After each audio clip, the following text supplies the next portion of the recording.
A pleasant good evening from the tri-state area, where we bring you an expansion club clash that is a first of its kind. It is the Cosmos hosting AC Boise from Paterson, New Jersey. We say hello and welcome at Hinchliffe Stadium. Sam Goldfarb bringing you all of the action here tonight from northern New Jersey. Between a pair of sides on opposite ends of the League One spectrum, you take your look at the current state of the League One table presented by Capelli Sport. AC Boise 2 points above the playoff line, within striking distance of the top four if they can get all 3 points here. But on the opposite end of things, New York Cosmos currently sit in the league's basement, 15 points off postseason pace entering the weekend. They need points, and they need them in a hurry if they are to enter the playoff discussion. And in the month of July, it's been a mixed bag of results at home. A side that suffered a brutal defeat against Greenville Triumph at home before bouncing back against FC Naples, and then a scoreless draw last weekend against Corpus Christi. The lone constant, though, is they've struggled to score during this stretch. Just one goal. That was the Siobhan Marsh winner against FC Naples on July 8th. And it is a side generally of late that has struggled to find the back of the net. In fact, they enter in the midst of a 200-plus minute goal drought, and Sebastian Guenzati is a player that maybe can counteract that. 4 goals to his name in league play this season, and we already know about his proven pedigree over nearly a decade prior in USL Championship. The onus will fall on the 35-year-old captain to make a difference. Meanwhile, for AC Boise, they're in flying form at the moment. 4 wins in the last 5 across all competitions, and they picked up some massive victories, including that come-from-behind victory over Portland Hearts of Pine last weekend, following the triumph over Sacramento Republic in the Brinks Tires USL Cup. It is a squad that has remained very tight at the back, but also one that has flashed its goal-scoring medal when necessary. All in all, one of the more balanced sides in the division beginning to show their teeth. And a big part of the recent success is this man, Tumi Mo Shaban, a quartet of goals and goal contributions in back-to-back contests entering this evening, including the assist on Thomas Among's dramatic winner against Portland Hearts of Pine last Friday night. He is a player that Nate Miller raves about and is very familiar with. This is his 3rd stint under Nate Miller's tutelage. Well, we are just about ready to get everything underway here from Hinchliffe Stadium, a first ever meeting between the Cosmos and AC Boise. Stick with us, lineups and kickoff when we return. I'm Bree, and I am Ion. नाम कलीम जान है और मैं ion हूँ. Yo soy Ion Bank. I'm Tajinder Kaur. ਅਸੀਂ Ion Bank ਹੁੰਦੇ ਹਾਂ. I'm Taiwan, and I am Ion. اسمي أدمى وأنا Ion. Ja jestem Ion Bank. Eu sou Ion Bank. Ja jestem Ion Bank. I am Ion.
Welcome back to Paterson, New Jersey, where we're just about set for this first ever meeting between the Cosmos and AC Boise here at Hinchliffe Stadium. And now it's time for our starting lineups presented by Ion Bank. You look at the Cosmos' 11, and it's just 3 changes from Wednesday night's brutal defeat against Westchester. The big ones of note on the flanks, Lamine Jauna and Siobhan Marsh, both fit enough to start. Will Noakert also returns to the squad.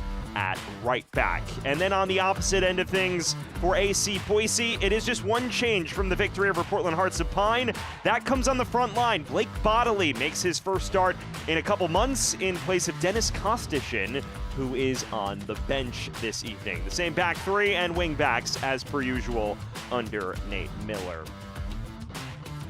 Just about ready to get everything underway here from Hinchliffe Stadium. It is AC Boise looking to continue its charge up the League One table. They are in their third kits, the purple unis from right to left on your screen, the Cosmos in their classic home greens from left to right. A pair of sides in polar opposite form. Will the trends continue, or will the Cosmos buck the trend and spring a surprise? We are underway here from Patterson, and for the first time, Boise and the Cosmos square off on a football pitch. Sam Goldfarb, thanking you for joining us here at Hinchliffe Stadium. It is a Cosmos squad that has struggled on both ends of the pitch all season. The big issue of note, though, their lack of attacking prowess. A squad that has scored just one goal across their last 4 league matches. It's the Boise bunch that has emerged as one of the more balanced outfits in the division.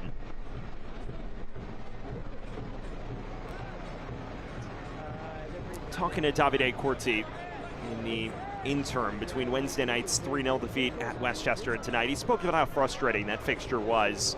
His side conceding early, then squandering 2 major chances throughout the first half to level the scoreline, and ultimately picked apart twice on the counterattack in the final 15 minutes, and a fixture and a result that really did not flatter them in any way, shape, or form. He just said that he feels the emphasis on defensive solidity has been solid, but now it's about translating that into actual productive counterattacks on the other end. It's been the big thing eluding them, a goal drought that has lasted 210 plus minutes entering the evening. There's Mayaka for Boise. Squirts this wide. First touch for Jonathan Ricketts, who's emerged as one of the more dynamic wingbacks in the division. And this is Moon. Bodley has it taken off his toes.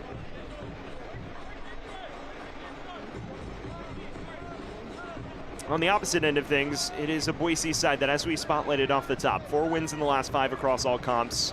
Squad that pulled off the thrilling come-from-behind victory against Portland last Friday night on national television. And that was a performance that, even before falling behind in that game, was one of the more dominant performances of the season. And Nate Miller mentioned how proud he was of his side to be able to turn around the late second half deficit through Blake Bodley's equalizer and then Thomas Among's dramatic winner with the final kick of the fixture.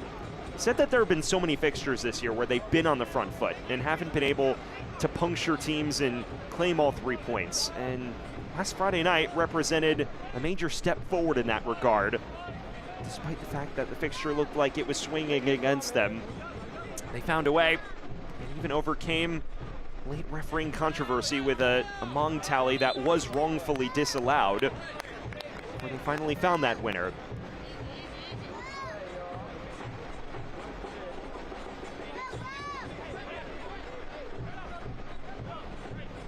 There's Will Noaker. Welcome return to the fold for him. Now Jaunup has battled through minor muscular issues, but that was good to start. Gasso. Bodley. This is Nick Moon. One of the many players that is familiar with Nate Miller's leadership. Loses out to Spengler here. And he's the standout for Cosmos. He's fouled on the break. An early set piece for the home side.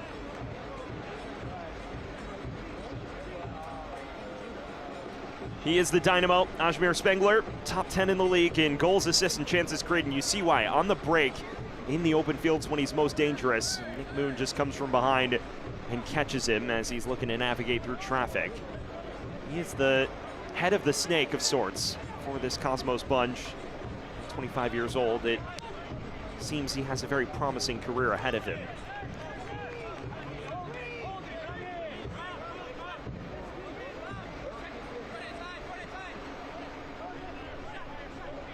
Chavez. Spengler looking over the top to Jauna. And Jake Krull wins that foot race.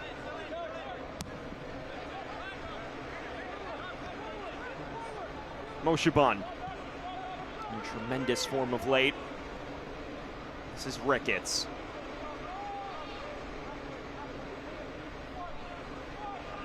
Among. Not what he envisioned on the Travella pass forward. Spengler looks the other way, but John is well off the pace there. It is a Boise side that likes to play expansive football, and you see them building out of the back in that three-back setup.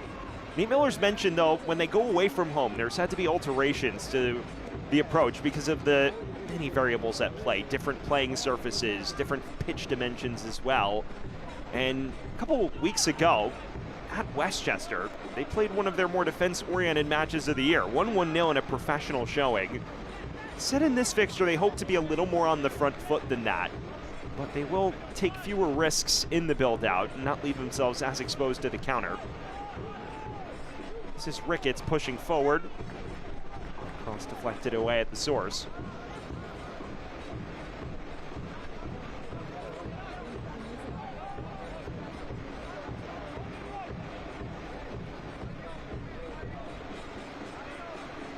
Dengler. Fresh off what Nate Miller says was one of his best games in possession of the season last Friday night. It was a game in which he hardly put a foot wrong against Portland. Among plays in this cross. There's no one there in the Boise purples to greet it. It's an errant header there from Krull. Nice Spengler space. Mayaka reads that to perfection.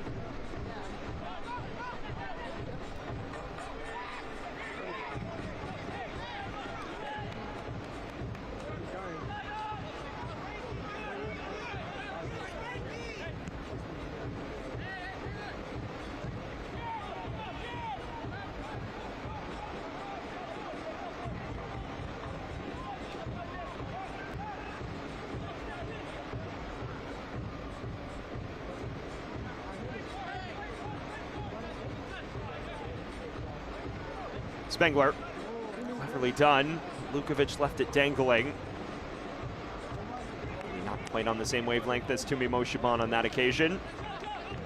Boise fans will be glad to see Blake Bodley back in the 11, someone who dealt with a lower body injury that cost him 5 matches from mid-June through early July. Finally returned in the dying embers of their Prince Tires USL Cup finale a couple weeks ago against Sacramento Republic, and has been a substitute the last 2 matches, but back in the 11 for the first time since early June, and that is a very welcome sight for Boise supporters. Someone who is a native lad, born in Eagle, Idaho, which is not far from downtown Boise. And of course, plenty of experience under Nate Miller during his time with San Diego Loyal, where he was one of the standout attacking presences for them in USL Championship. It's a Boise squad that has invested heavily in bringing in championship-level talents, and as it's gelled, and on their day, they look to be one of the more comprehensive units in USL League One. Here's Lukovic, clips this towards Guenzati, a flick on header that nearly reached Siobhan Marsh. It's recycled well by Mendonca.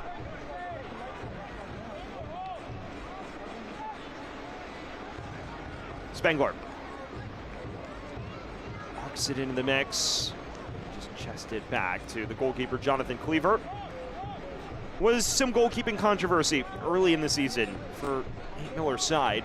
Joseph Ndema began the year as the go-to option out of Clemson and then committed a series of errors that effectively led to Nate Miller giving Cleaver the opportunity, and Cleaver has not let it go since. It's now his 14th consecutive league start.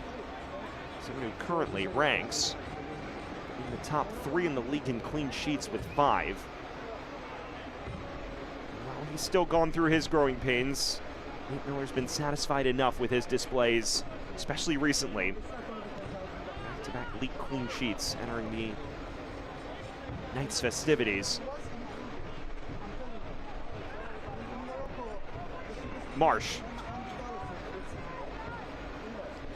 lineup after missing a pair of fixtures and driving on. It's an overlapping run from Morabito.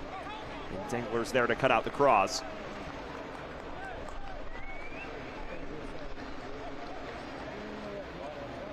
You already see the match of cat and mouse brewing. Boise looking to dominate the ball. Cosmos looking to catch them out on the counter, as they have done for the bulk of this month. So much focus on shoring up a back line that's conceded the most goals in the league. Now it's just about those attacking transition moments.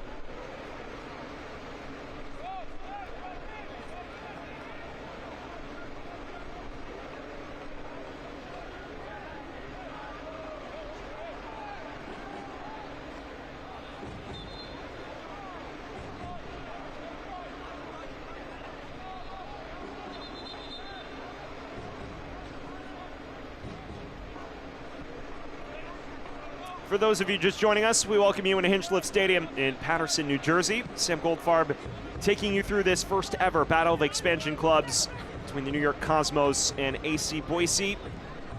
It's a Cosmos side desperately craving victory, but Boise in flying form, and that's a well-weighted cross that ran all the way through to the back post. And Tristan Stefani is rather fortunate. Jonathan Ricketts wasn't a couple footsteps faster to that. You're seeing the impact Blake Bodley can have in a more advanced position, because that cross had plenty of shape to it, and it was in a very menacing position.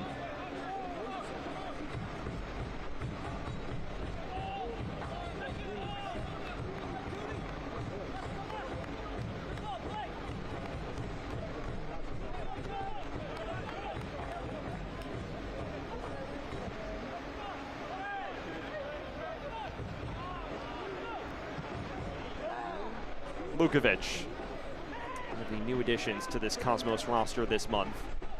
Someone who Davide Corti says has the ability to break lines and actually drive forward out of that holding midfield pivot. That's something he feels his squad has lacked, especially when they play against the ball for as long as they have. They need someone who can drive through pressure. I believe the Gonzaga University product can do just that.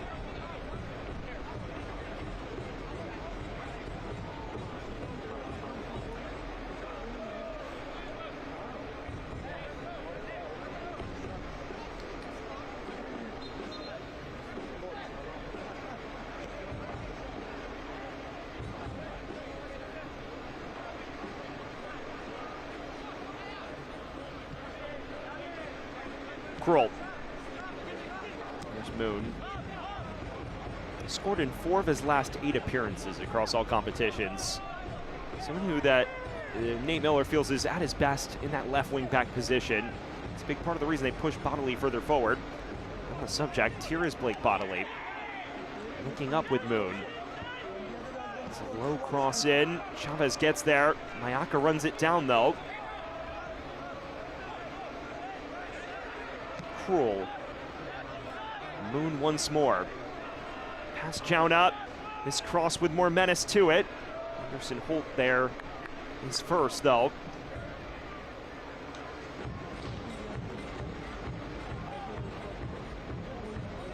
So much emphasis on the counterattack both ways entering tonight's match.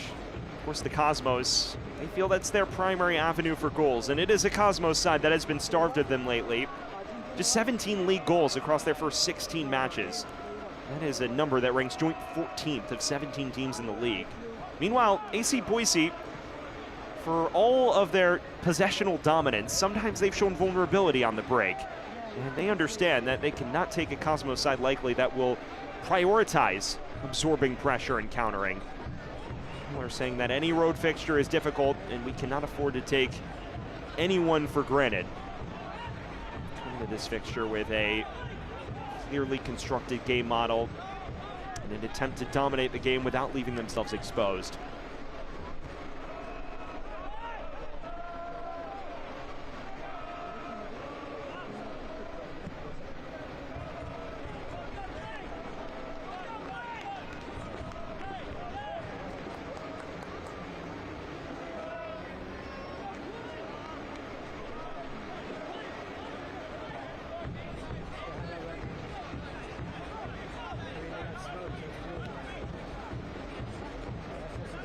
Moon.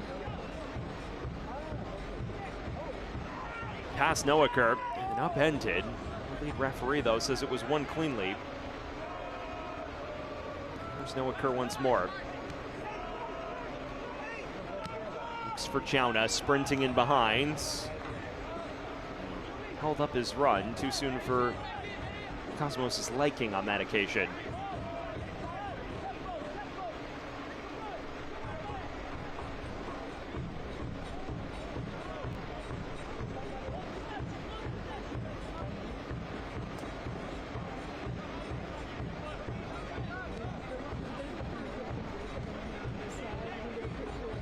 Dengler. Moon.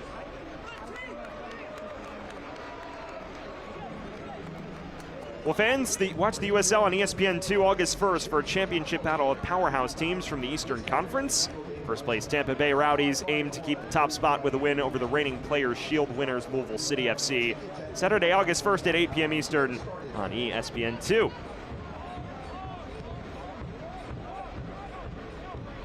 Ricketts. Plenty of purple shirts in support, and he switches the play to Moon. Moon looking for an angle to the byline. And ultimately, it's rather tame for Tristan Stefani.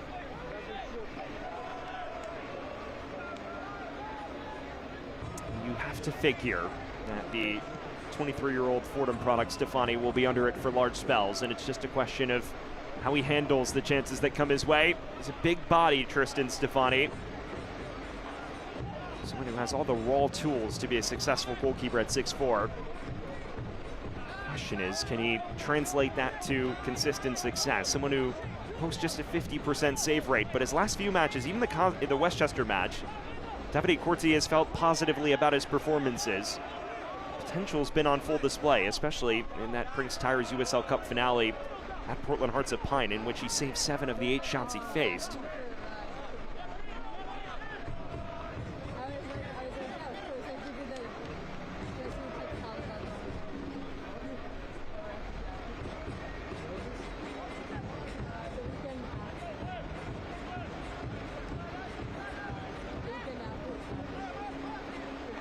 Mayaka.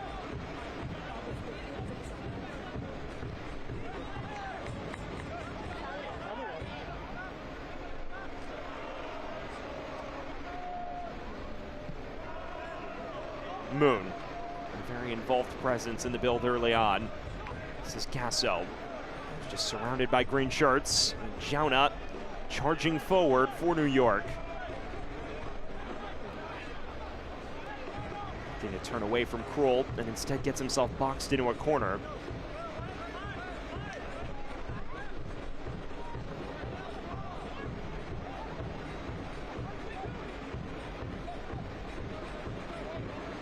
Well, there's your look at a player that Nate Miller says is the best center back in USL League One, Jake Dengler.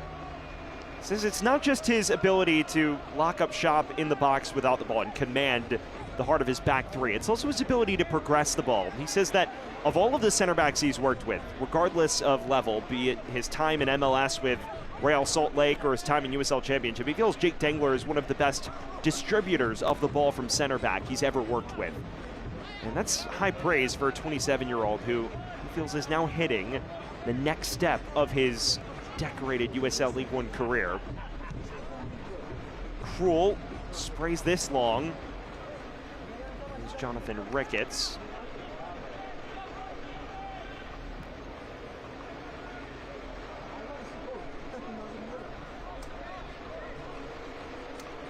Yarrow. Mayaka. Moves around Spengler. Krul. This is Nick Moon. Bodily. Muscled off it by Chavez. And out for the match's first corner.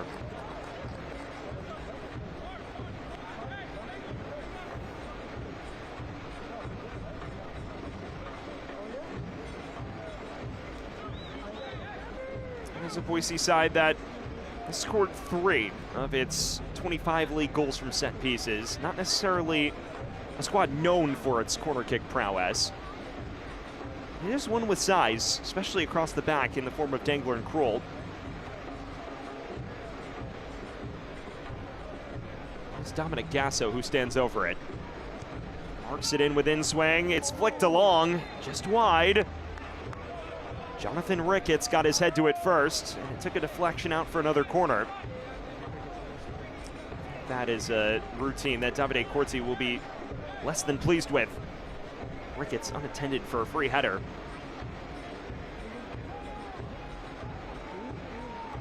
Take two from Gasso. This one to the back post. It's headed on and headed well wide. No trouble for Stefani. Well, fans, Ion Bank, trusted, local, and always on your team. Whatever your personal or business banking goals, we're here to help you reach them. Discover the power of community banking and see what Ion Bank can do for you. IonBank.com. 20 minutes gone here in Paterson, New Jersey. Sam Goldfarb taking you through this one. It is AC Boise visiting the Cosmos. Moshe Bon slips in bodily. It's a deflected effort and appeals for handball waved away. It's the first major moment you can put a pin in this one. Guenzati forced off it by Moon. First time you've seen the striker come deep to collect. Ricketts. Moshe Bon. Seen his production skyrocket over the last two league fixtures. Gasso. Among. In the midst of tremendous form himself. Moon. Past Noaker. Driving through traffic. Lost his footing, but there was nothing really in that challenge. Now Gasso.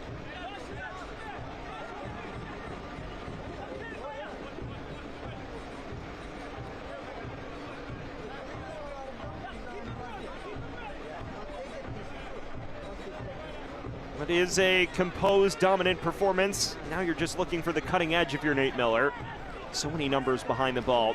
Davide Corti, in many regards, has prioritized that solidity after his team was, frankly, exploited at the back in the first 3 months of the year.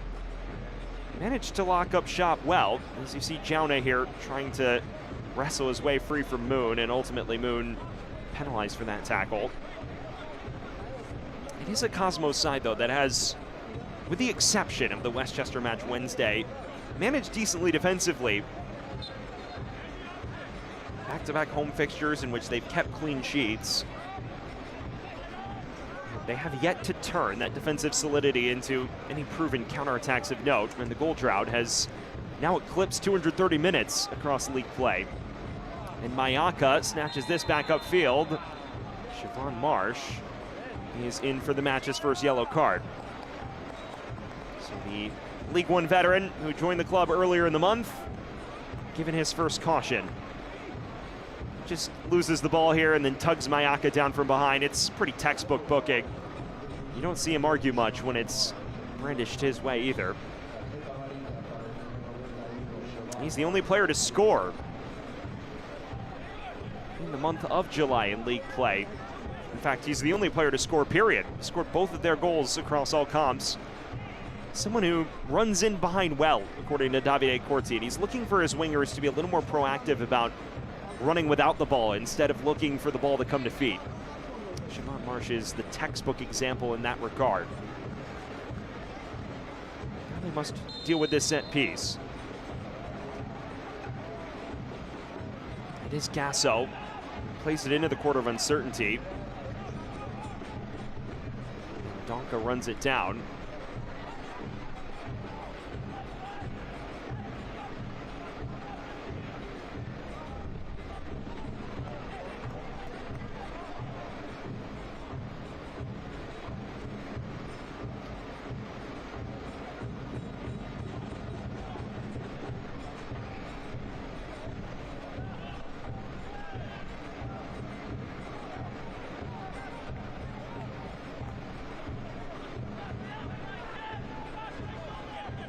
Noaker.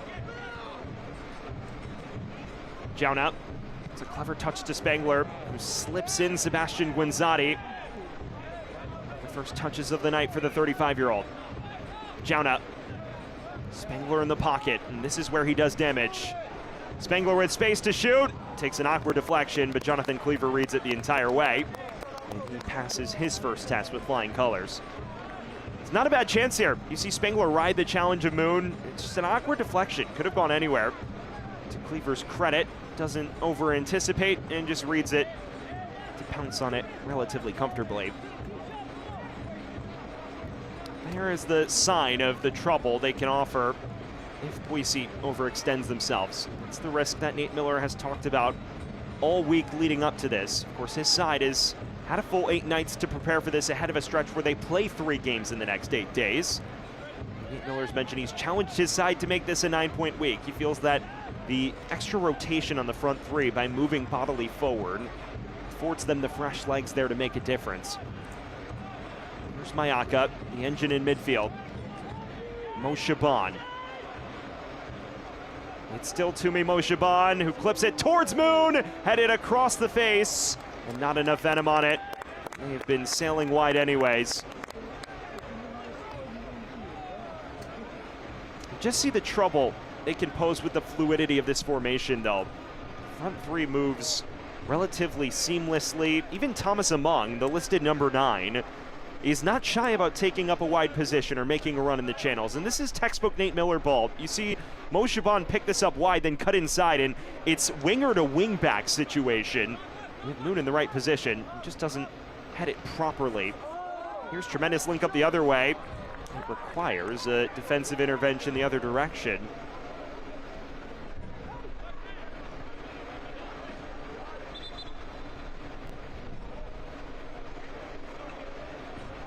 Slowly, we're picking up to breakneck pace here in Patterson.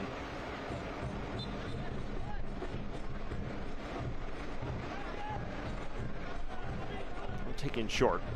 Spangler immediately surrounded.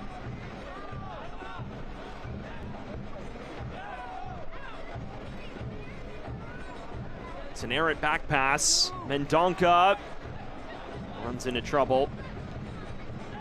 Kroll finally can shepherd out of trouble. Holds. Gasso.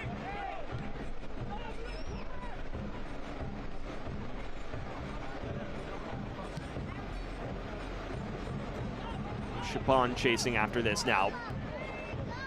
Lukovic doing well in retreat. Well, fans, you can watch the USL Championship in Spanish on 2DN, the nation's leading Spanish language sports network. Go to uslchampionship.com for the complete USL TV listings. Well, we approach the half-hour mark, and still nothing to separate the Cosmos and AC Boise in their first ever meeting. We see on the front foot, but they have yet to puncture this Cosmos back line, and there have been chances the other way. Marsh looking to queue up another for New York. Josh Yarrow defending that well. St. Louis City loanee.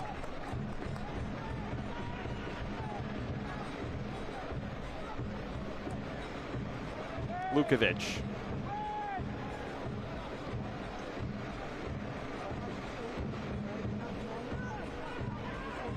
Driving forward for New York. Ricketts getting involved, winning the ball back. Our referee, Braden Frey, has set the tone. He is letting a lot slide in this opening half hour. Get the sense that more physical challenges are more encouraged in this one. Case in point right there. Jauna. Spangler.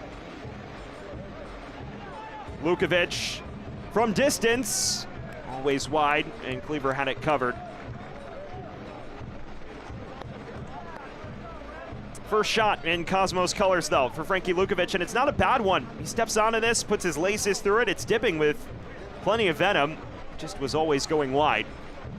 And there's your first proper glance at the 25-year-old, a Millbrook, New York native. Spent the last 3 seasons, the first 3 of his career, in Australian semi-pro football with NWS Spirit FC. This is his first proper professional deal on a full-time basis, joining the club the same day Siobhan Marsh did earlier this month. Moshaban. Mayaka.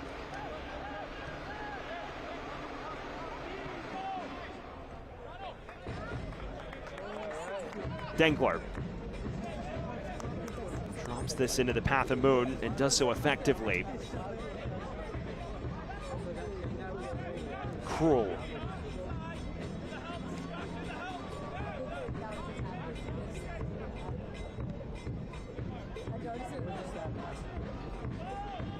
Ricketts. Gasso. Headed on towards Mayaka. Has numbers in support. Moshaban on the turn. Ricketts. High arcing cross that Noaker reaches first. Run down by Cruel though. Now Moon. That's well done. Nick Moon! Necessary to intervention in the end. For now, the Cosmos remain defensively solid. Mayaka has his shot taken off his toes. And finally, the whistle sounds. The referee played advantage and immediately deemed he had to come back to that earlier foul on Lukovic.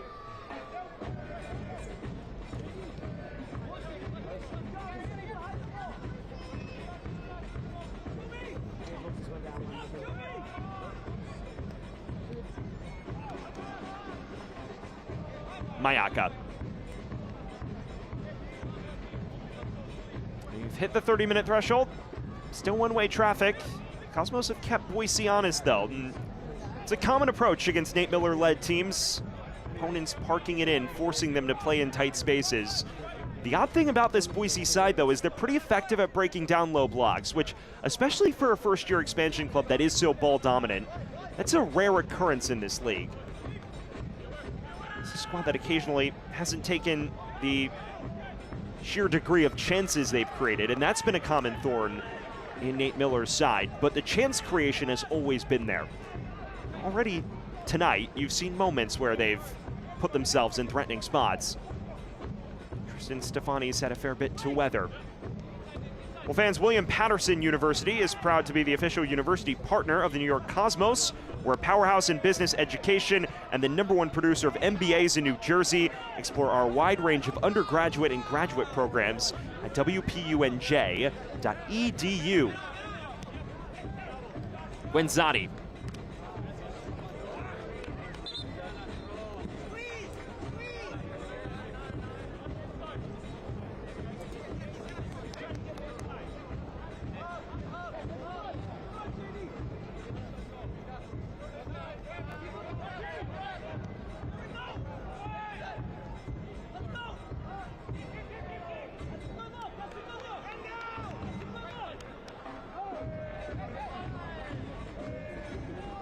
You've already seen Tristan Stefani involved early and often. There's been an active goalkeeping battle of sorts all season for the Cosmos. Stefani opened the year as the go-to option, but he battled his fair share of mistakes and troubles. So they turned to Derek Chan at one point. Derek Chan has suffered injury, so he's been out for the better part of the last couple months. And they turned to Javier Garcia, the former Texoma man who has set the league record in penalty saves in a single season and overall. But even he's dealt with his ups and downs. So they turned back to Stefani ahead of their Prince Tires USL Cup finale on July 11th. Stefani impressed, and Davide Cortes stuck with him the 3 matches since. Said that, as we've spoken about, he has all the raw tools to be a quality goalkeeper in this league. It's just about producing that level of consistency that occasionally younger goalkeepers struggle with. Gasso, just beyond the reach of Blake Bodley. See the frustration building. Davide Cortes' men holding a stout defensive line. He is someone who's known for his high-level experience, particularly in the women's game. Spent time as the manager of AC Milan and most recently Sampdoria's women's side, but departed in November of 2024 and appointed in September of the following year. He's been tasked with building this squad from the ground up. And one of his signees in Noaker has just clattered into Blake Bodley on the near side.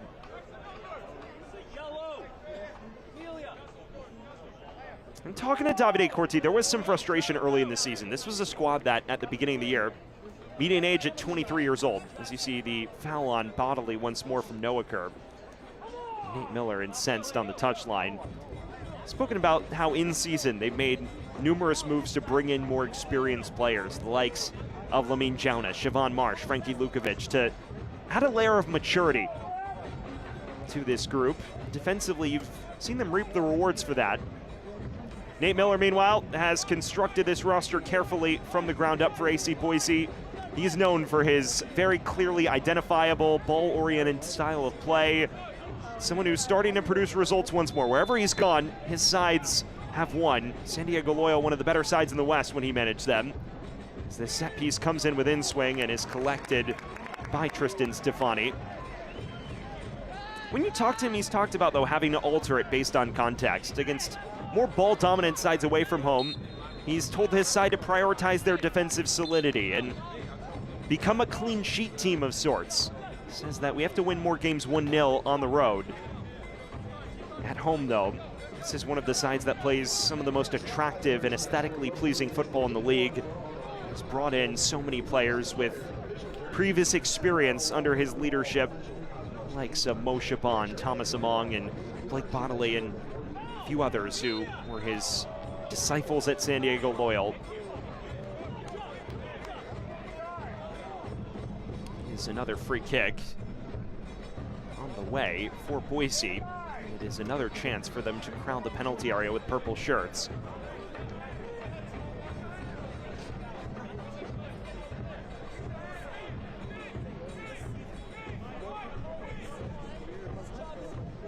Dominic Gasso once more stands over it. One of the breakout stars under Nate Miller's leadership this year. Not a bad ball. It's a header into the dirt. One that just goes wide. Thomas Among was in the center of things. He's no stranger to set piece goals. Of course, scored the winner off a set piece on last Friday night. It's a header that always was sailing into the turf, though, and it doesn't take the hop required to trouble Stefani. And he's someone Nate Miller is challenged to produce a touch more in front of goal. 3 goals across all comps. Last 2 matches more productive, though. Back-to-back games with a goal contribution. We already mentioned the dramatic winner on 90+10 last Friday night after having a previous would-be winner disallowed 9 minutes earlier. Someone that did score double-digit goals one season under Nate Miller's leadership in San Diego. As that is cut back, but no one there in green to greet it. Nate Miller says he gives the guys he trusts a long leash, and Thomas Among is among that list, and recently he's been rewarded for that faith. Morabito. Mayaka. Among.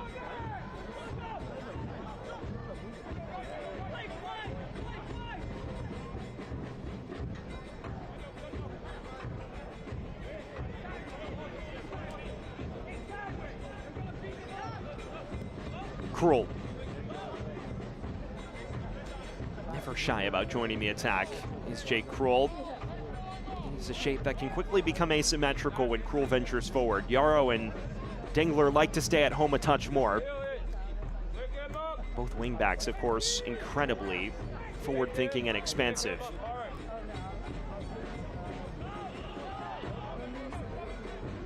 There's one of those in Ricketts.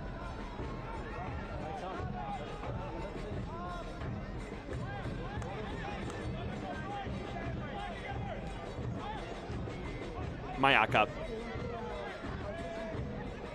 Ricketts runs into trouble. Spengler. Mendonca.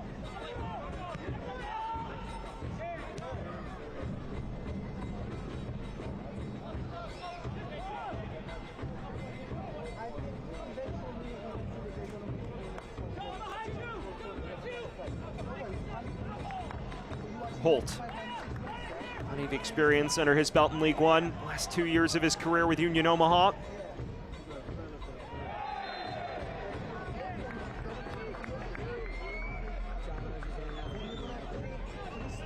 Lukovic still down on the deck. It's a late challenge from Jonathan Ricketts. Nothing more in it, though. This stoppage gives us a chance to let you know that Select is proud to be the official match ball supplier of the USL Championship. From the grassroots to the pros, Select is there every step of the way. Visit us.select-sport.com for the latest Select product specials and more. Select, the player's choice.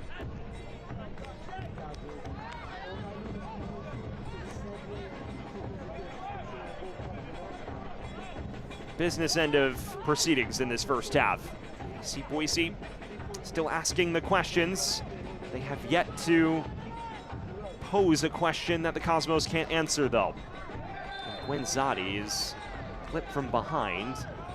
Dominic Gasso, the culprit. He's going for the ball here, but he gets it all wrong, and relatively innocent, but a foul nonetheless.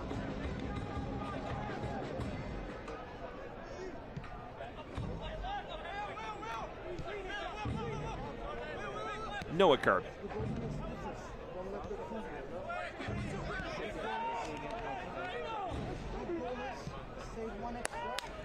Lukovic. Well done to bypass Mayaka, and now progressing it forward. He has a pop as well. Was always rolling to Cleaver, but it is some of what Lukovic can provide, the ball progression and the ability to run through traffic. Philip Mayaka is one of the better ball winners in the league, and just bypassed him like it was nothing.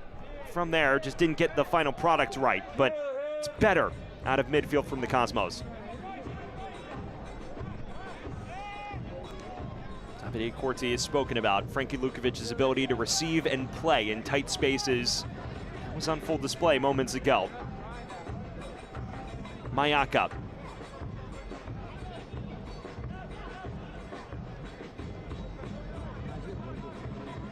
Dengler plays this forward. Foul for Moon, but Moon was offside.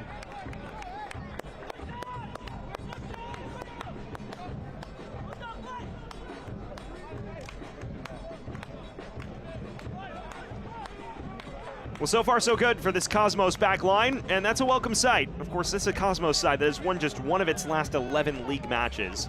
Been outscored 25-8 in that span, and it is a league worst 36 goals allowed. Before the Westchester match, though, you did see an uptick in their defensive performance. It was one goal conceded over the prior three with a pair of clean sheets mixed in. Of course, the Westchester match was the game in which they conceded early and then got caught out twice late. It's not a performance Davide Corti felt in which they deserved to concede 3 goals by any means. Gasso lofts this wide. Ricketts. Mayaka taking the space. Krul. Bonali. It's a menacing cross. Nearly fell for Krul, and instead Marsh muscles him away. Mayaka was there to at least disrupt.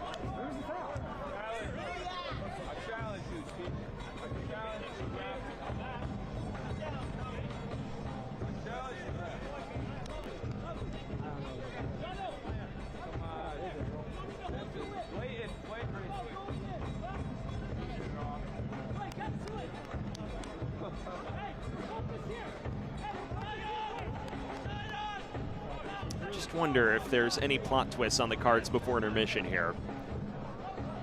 Cosmos have been on the back foot. They've absorbed plenty of pressure, but they've limited the chance quality from Boise. They themselves, though, have yet to truly trouble Cleaver despite their pair of shots on frame.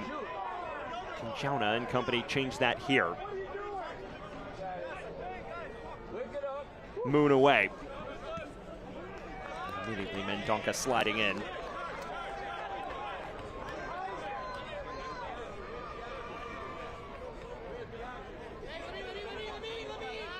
Nate Miller animated as ever on the touchline. He's someone that's incredibly vocal about his expectations. His standards are incredibly high. He asks a lot of every player on the pitch, including his goalkeeper, in regards to building out from the back. He's someone who's also very honest with his group, and someone that his key players have loved to play for. So much so that they've rejoined him for second and third stints under his leadership when he took the Boise job. Dengler. Flicked along by Ricketts. No one there to greet it before it reaches Stefani. Now into the final minute of the initial 45.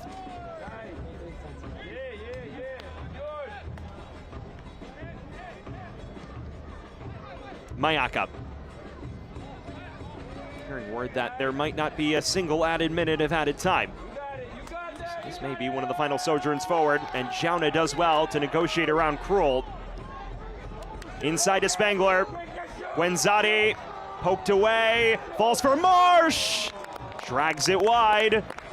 Best chance of the match to date, though, for the Cosmos. It's well done here. Spangler into the pocket, falls kindly for Marsh, who just drives it wide of that far post. It is a real chance, and Cleaver was on an island.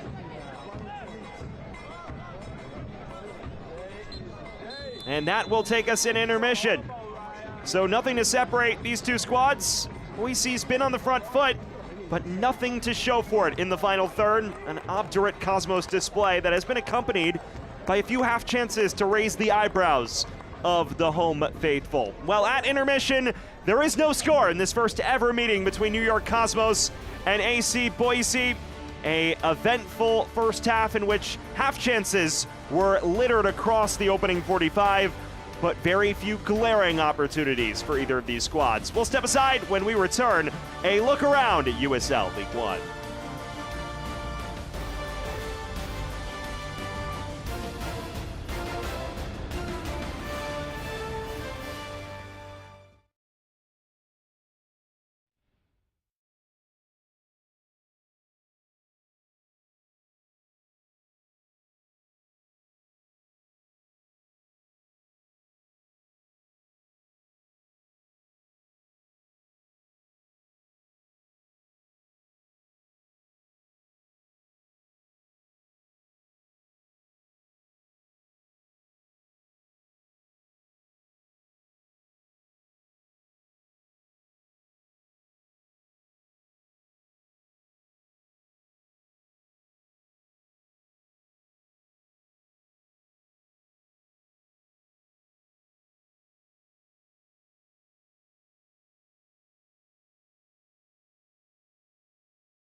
We welcome you back to the tri-state area where at halftime there is nothing to separate New York Cosmos and AC Boise. Well, it's now time to take a look around USL League One with a look at the future stadiums and the stadiums that have been constructed in the league.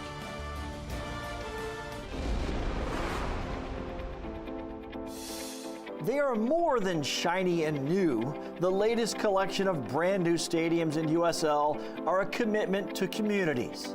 Fans in Boise have set attendance records.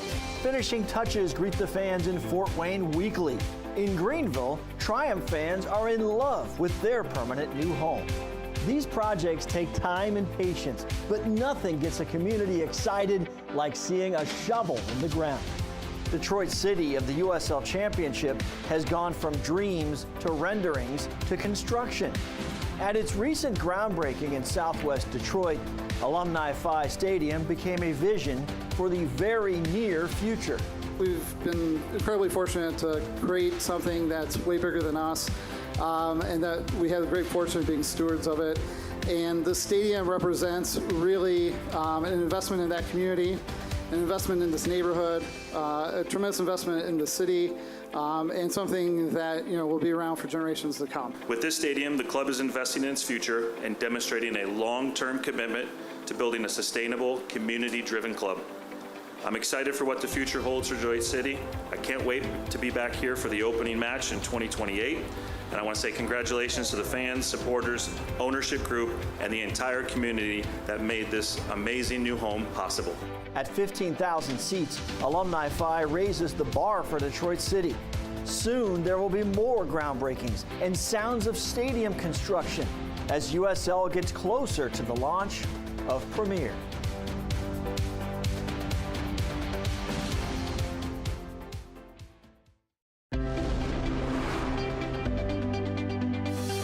In the middle of the 2026 World Cup, Carlos Lamosa is focused on something else.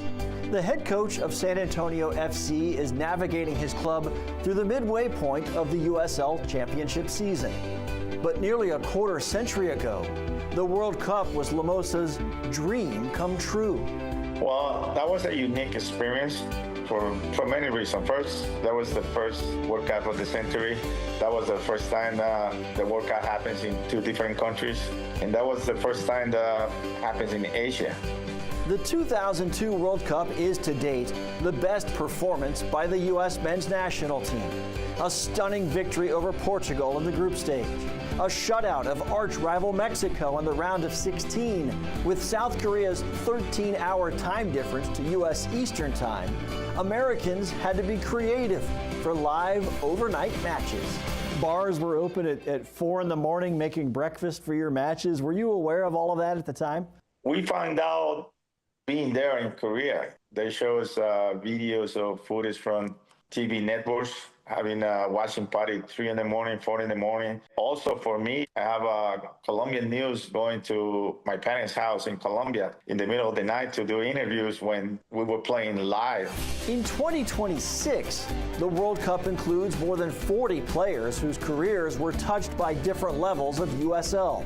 Lamosa now has a seat to watching players chase their own World Cup dreams.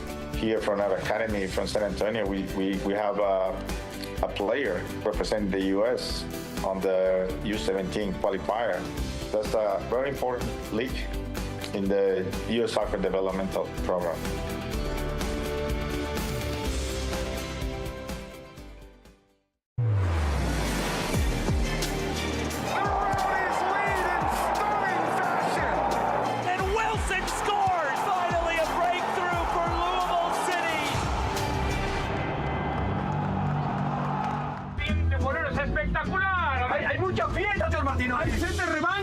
Pero falta gol, estamos a esperar a un gol.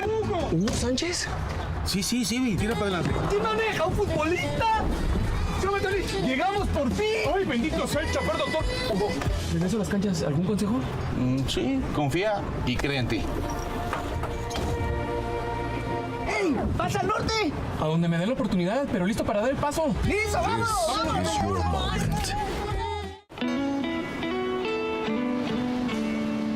You ever just look at them and think, yeah, I'm doing all right. This summer, get 1,000 bonus points and a chance to win 250,000 bonus points.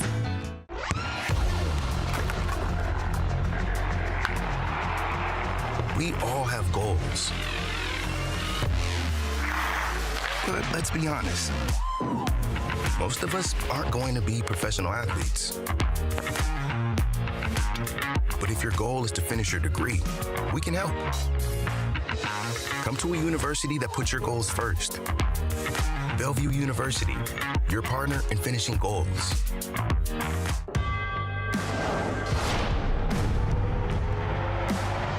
Prinks Tires in the USL help soccer journeys everywhere to drive harder. From city playgrounds to suburban sidelines, from early mornings to late nights. From fun with friends to winner takes all. From the biggest fan to the biggest heart. And at every turn, Prinks Tires will be there for the long haul.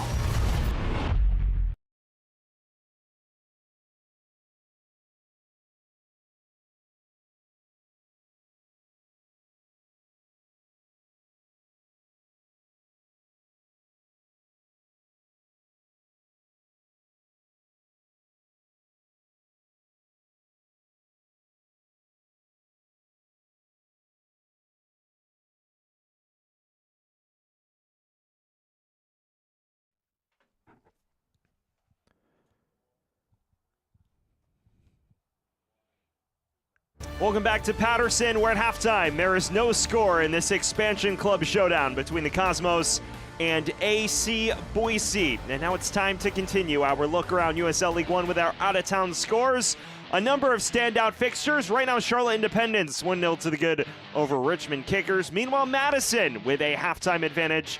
AC Boise's top 4 foes with the advantage. And then later on tonight, we conclude our busy Saturday of fixtures with AV Alta hosting Westchester, the Cosmos' regional rivals. Well, as we continue our look around the league, it is now time for our upcoming schedule. You see Spokane taking on Fort Wayne as well. Well, now it's time to continue our look around League One with our halftime update. Dan Lucas has more.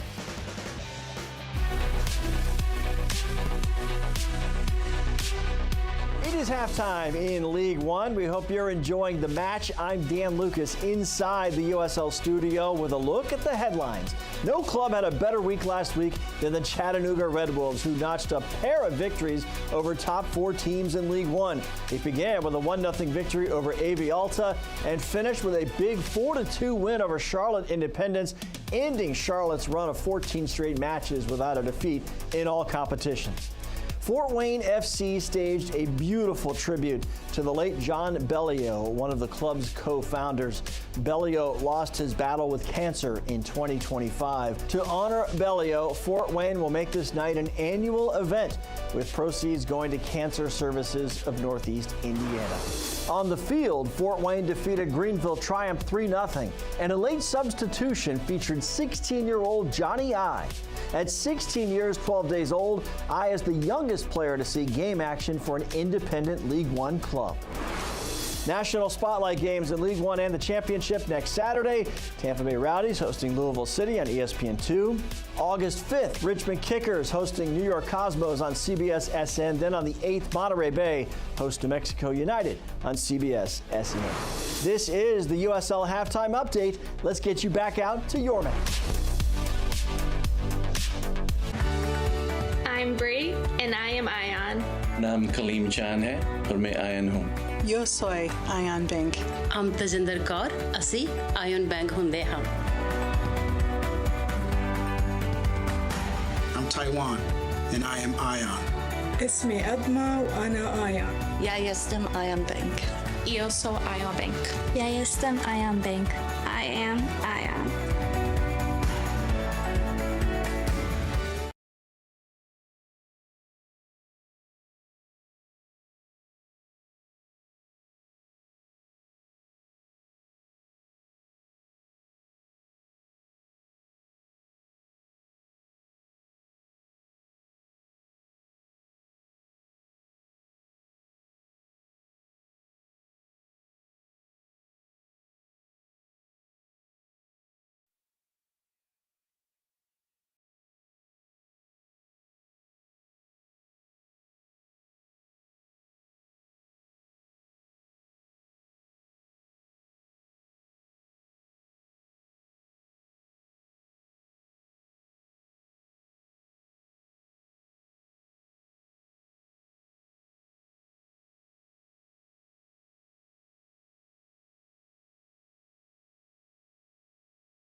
Welcome back to Hinchliffe Stadium, where at halftime there is no score in this battle of newcomers to USL League One. Cosmos and AC Boise locked at 0-0. And now it's time to take a look back at a first half that was more eventful than the scoreline indicates, especially on the Boise side of things.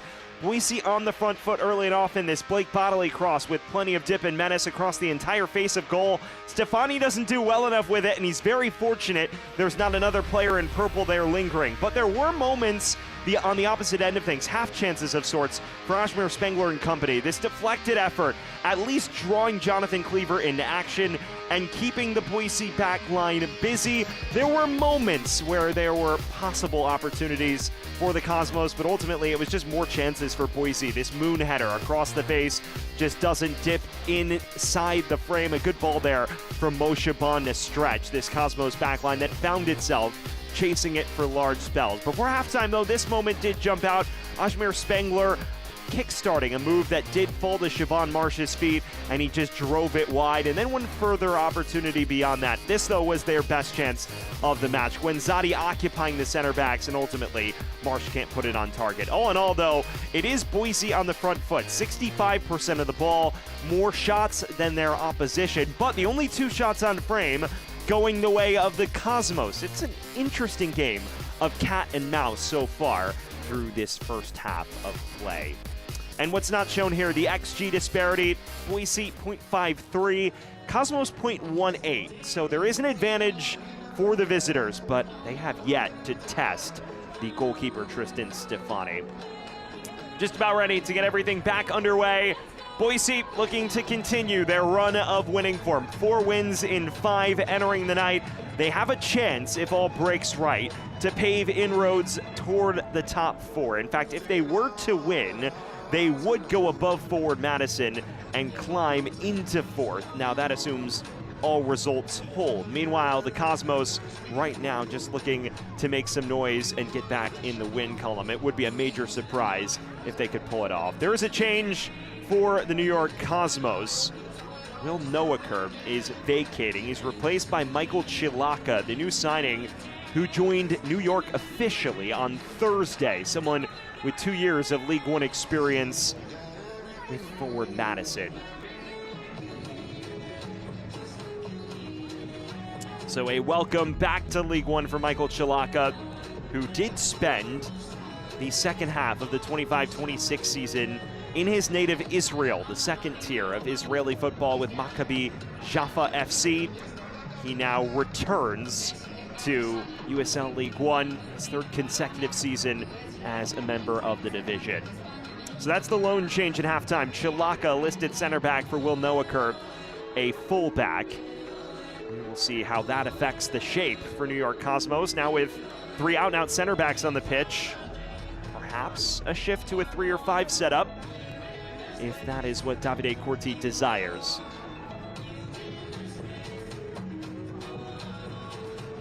It will be the Cosmos getting us back underway. Now from right to left on your screen, Boise from left to right. We just await our lead official, Braden Frey's signal to resume the action here at Hinchliffe Stadium. Will it be Boise capitalizing on their dominance, or will it be the Cosmos springing the ultimate surprise this weekend?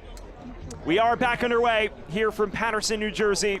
Still all to play for between these 2 entities. Sam Goldfarb taking you the remainder of the night. We thank you for joining us from North Jersey in the tri-state area. It's been a fun one so far, and one with plenty of intrigue with Boise on the front foot, but the Cosmos at least keeping them honest the other direction. Does have the feeling that there is a goal in this. It's a question, though, of whether either side can break through and take their chances.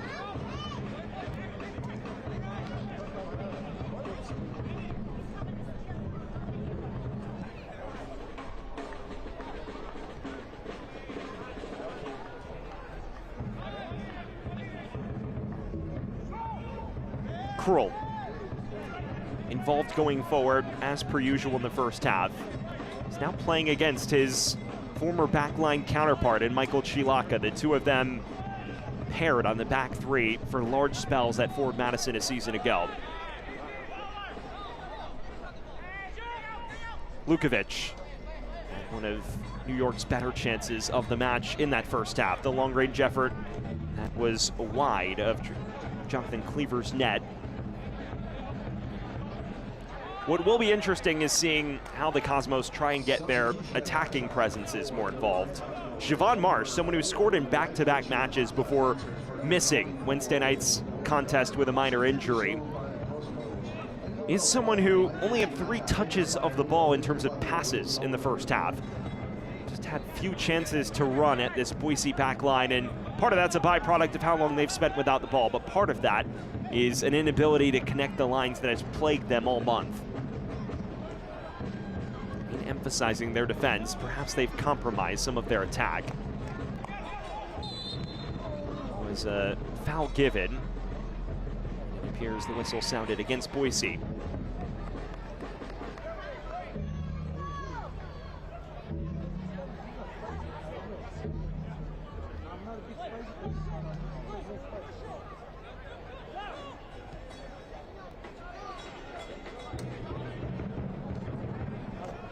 Lukovic. Spengler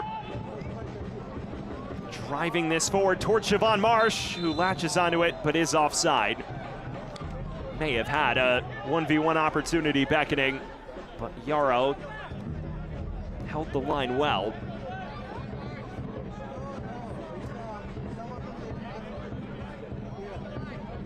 If there is anyone who would find the back of the net, though, it would be 91 in green, the lone man to score this month across the board for New York Cosmos. Someone, of course, who made a name for himself in his 2 seasons with Chattanooga. But this is turned over, and the ball from Guenzati just behind Marsh. Cheap giveaway out of the back that, on a different night, may come back to sting Nate Miller's group.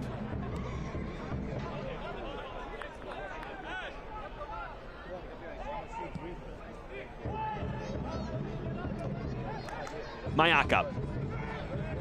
Gasso. Far more playing time than he experienced at Detroit City, and his confidence has blossomed as a result. Mo Shaban. Forced wide by Holt. Gasso, first time ball in, it's looping, but looping right to Stefani. Didn't put a foot wrong in that first half, Tristan Stefani. Product of Fordham University, who did impress, ended his career top 10 in program history in goals against average, clean sheets, and matches started. Someone who has roots in the Northeast, spent time with the Revolution Academy back in the day, and grew up in Norfolk, Massachusetts. It's not too far to travel around the New York City area.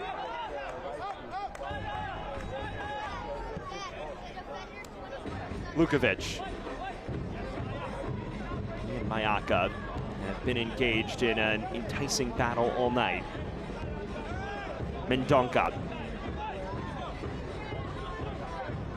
Lukovic looking to break a line. Instead, he plays it right into the path of Jay Krull.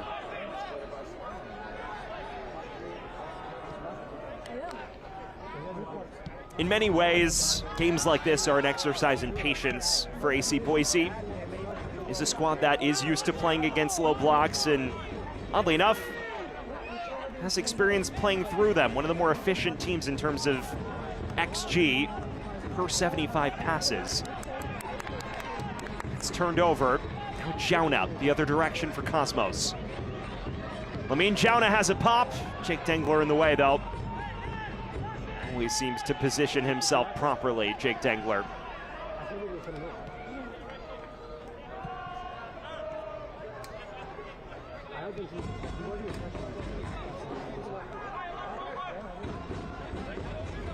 Holt. Morabito. Marsh. Starting to get him on it more than they did in the first successfully.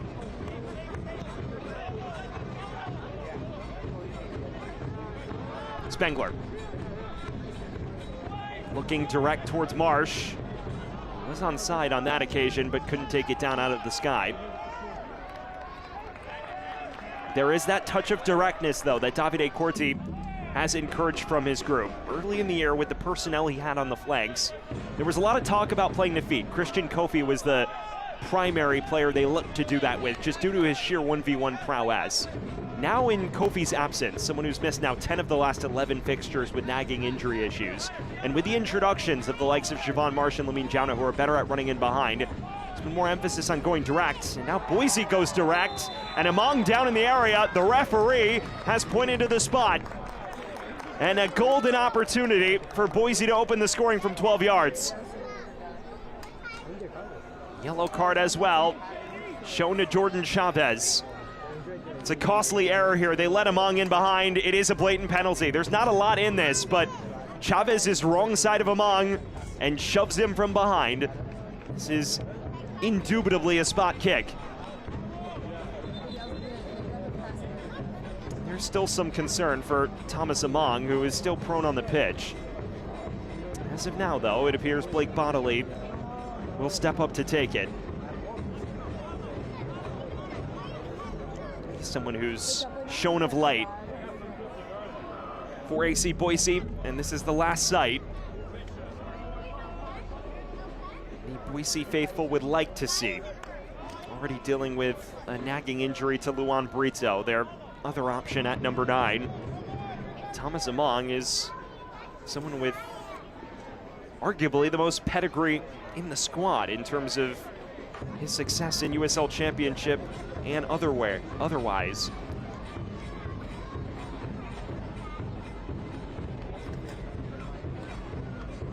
He scored 31 goals in 111 USL Championship apps, most recently featuring for New Mexico United. Gingerly back to his feet as he grips his wrist.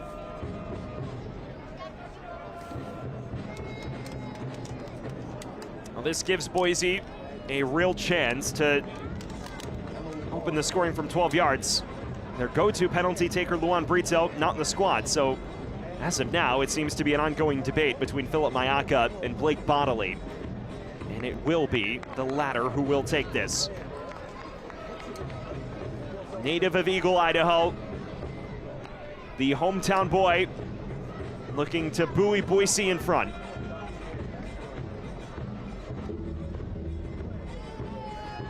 It is Bodley who stares down Tristan Stefani.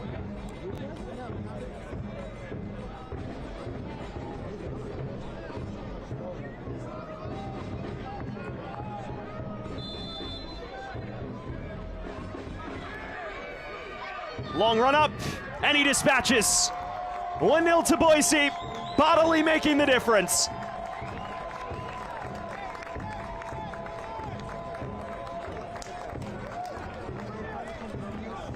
Oh, it's a clear penalty, and Bodley coolly sends Stefani the wrong way and slots it into the bottom left corner. Just a textbook penalty. Does well to throw off the goalkeeper and places it perfectly. And Blake Bodley, his second league goal in as many fixtures, pushes his hometown club in front. Well, he is one of the 5 players with experience under Nate Miller's tutelage with San Diego Loyal, and someone with plenty of championship pedigree. And now he's carried that over to USL League One, and after bagging the equalizer last Friday night, he pushes Boise in front from the penalty spot on 54 minutes. Boise 1, Cosmos 0. He's someone who flourished under Nate Miller. 32 league appearances with San Diego Loyal in 2023, and he produced 14 goal contributions, 5 goals, 9 assists. Since then, you've seen his ups and downs in the final third, more used to playing a wing-back role to his credit. Now as he's pushed further forward, he scores a striker's goal from the penalty spot. After Among wins it, Bodley takes it. He signed with Portland Timbers out of college, experience across the top 3 levels of the U.S. pyramid. He's given Boise that desperately craved layer of separation.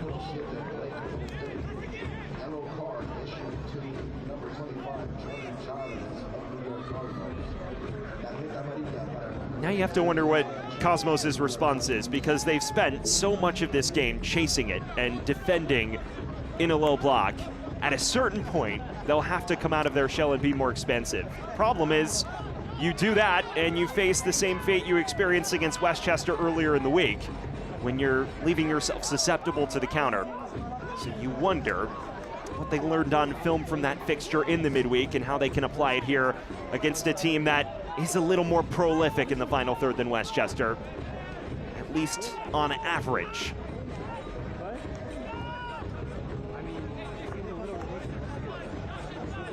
Just on paper, Westchester themselves outscoring Boise, albeit narrowly, but their production fluctuates a touch more. Spengler. Chilaka, his first proper touch, and now Jauna. Nick Moon wins that wrestling match.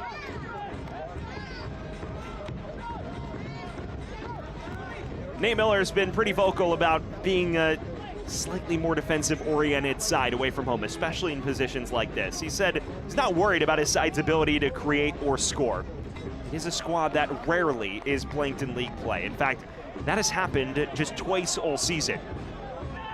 In a fixture where they found it tight to create direct chances, they do win a penalty, and Blake Bodley converts. This fits the bill of the 1-0 results. Nate Miller says he hopes his side prides themselves on in away fixtures in the second half of the season.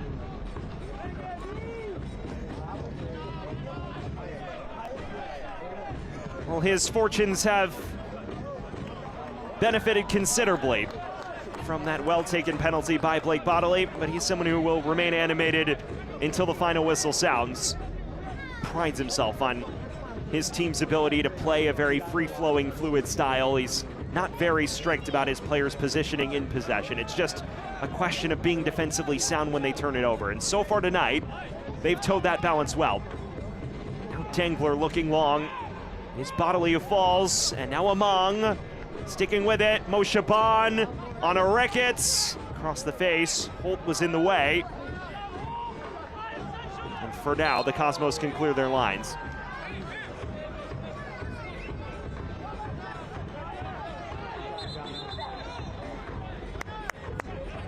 If this result were to hold, it would be a major boost in Boise's chase for a home playoff match.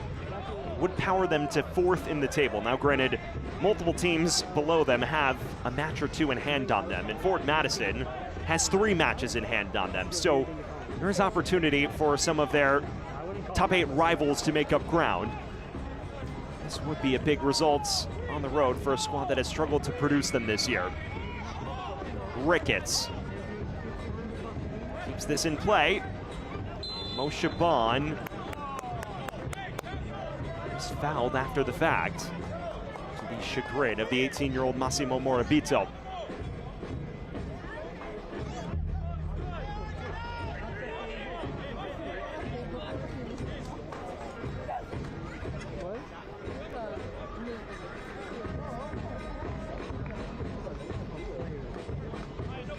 Plenty to ponder for Davide Corti in this final half hour. His bunch falling behind on a penalty in a match where they've been pretty defensively secure. Now they have to avoid going 2-0 down or it's all wraps. In-swinger from Bodley to the back post. Popped up in the air, headed on and headed in. Jake Krull doubling the lead for Boise, and he may have just put it out of reach for the hosts.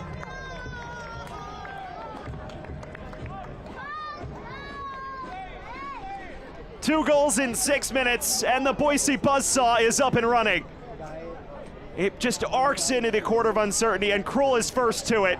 No one there challenging for the second ball. It is a goal that Davide Corti will be incredibly disappointed with, because no one in green even high points this.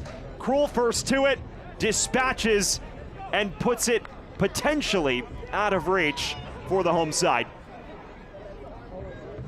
Well, he is an unlikely provider of the second goal, but he provides it nonetheless. Jake Krull, a first league goal in Boise colors, the League One veteran, opening his account in league play for the visitors. Someone who's established himself as a fixture in that left center back role. And on appearance 168 of his USL League One career, he bags his 7th league goal. Someone who's played for FC Tucson, Ford Madison, and now AC Boise, and has established himself as a regular starter at each stop. A big moment for Jake Krull and a big moment for Boise, because now the Cosmos must chase it.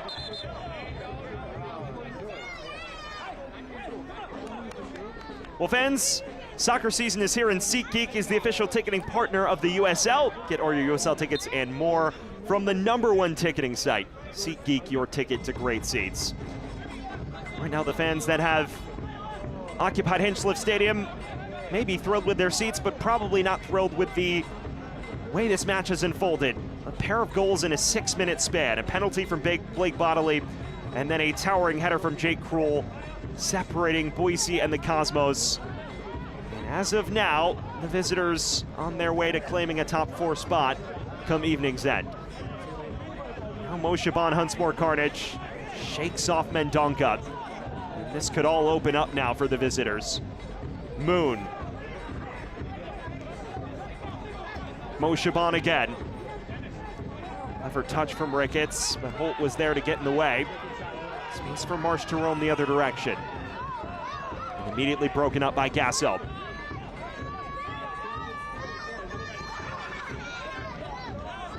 And at this point, Davide Corti's men can't afford to think about their defensive structure as much.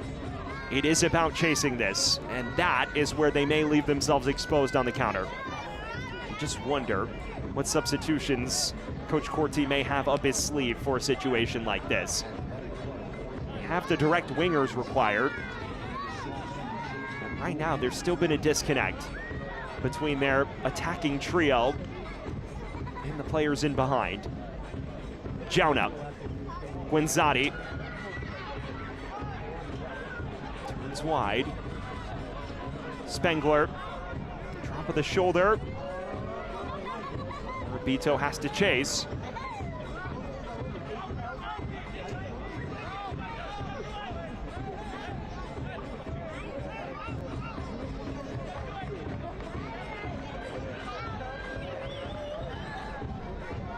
Chilaka, Lukovic. Weird touch in the area for the Cosmos. He's looking to carve out space. Krul makes himself an obstacle though. And Dangler looking long. We're hearing word that Boise is preparing a pair of changes on the front line. It will be Bodley and Among who both depart.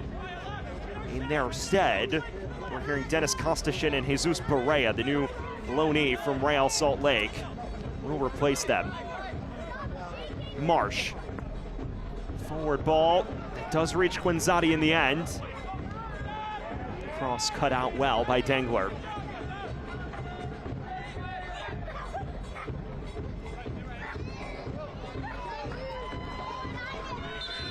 Now the changes will take place.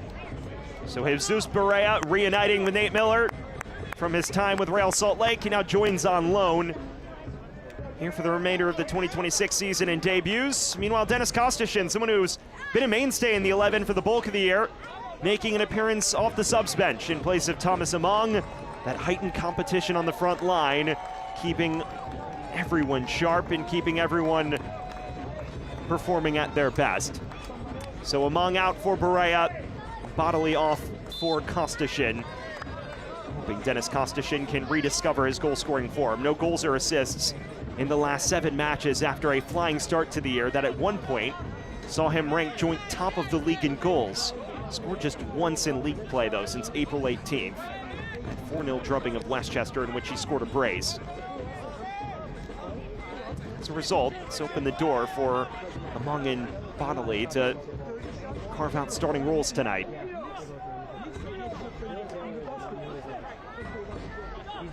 Well, Jesus Barea has been something of a goal-scoring machine in the MLS Next Pro ranks when he's featured for Real Monarchs. Scored 14 goals across the regular and postseason a year ago. This past year, though, falling out of the regular first-team fold and hoping to revitalize his pro pursuits with Boise under a familiar leader's tutelage. Spengler plays this vertically towards Marsh, and Cleaver off his line and winning the foot race. Marsh may have been in an offside position anyways.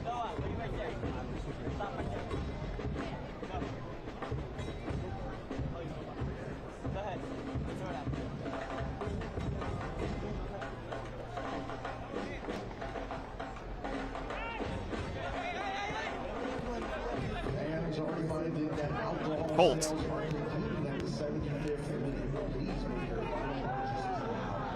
Guenzati. Wide to Jauna. Still yet to impose his influence, but he gets to the byline. It's an appetizing cross, but no one there to meet it. Morabito. Spengler. Morabito continues his run. Kostishin doing his defensive duties well.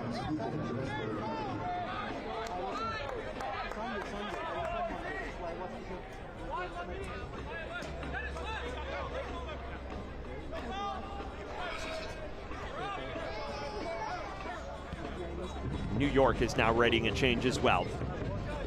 We're hearing that Massimo Morabito will exit for Tino Puentes. That's been a common change Davide Corti's gone to in the second half of league matches. Moon. Nearly turns it over here. Now he's fouled by Spengler.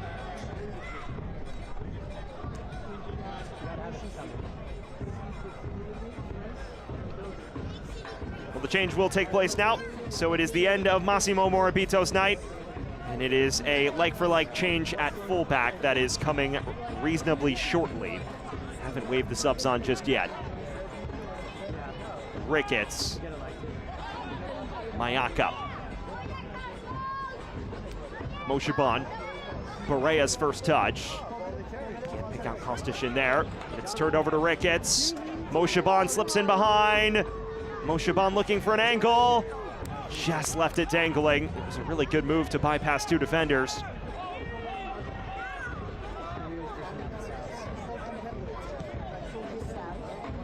Cleaver. Flick on header towards Barea. The question is he onside? And the answer is no. And now that change will take place. So Morabito's night comes to a conclusion, and Tino Puentes is his replacement, the Garwood, New Jersey native. It's appearance number 12 of his League One career. It's like his first pro contract after impressing in USL League Two with Morris Elite the last 2 years. Still hoping to carve out a more frequent role in the lineup as the year progresses.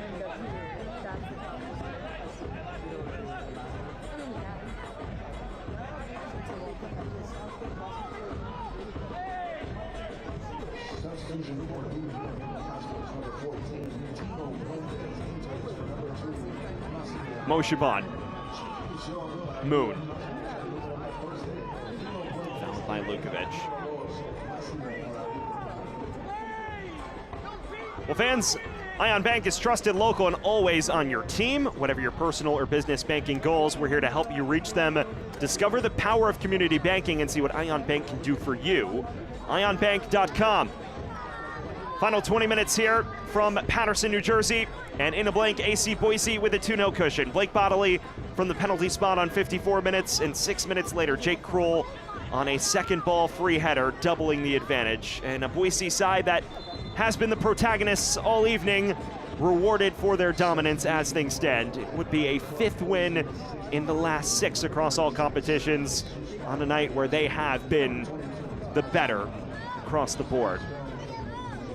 Maybe not their sharpest performance in the attacking third, but certainly a clinical one in terms of the chances they've created and finished.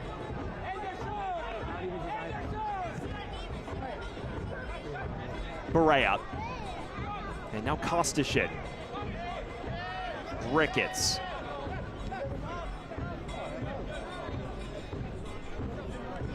Mayaka links well with Yarrow, who continues to venture forward. Kostishin again. Yarrow continues his run. Very far forward from center back. Kostishin, cross into the back post, just beyond the reach of Moshaban and into the gloves of Stefani. It's all opening up now as Cosmos have to throw resources at the problem. Spengler. Puentes, his first touch in an advanced position.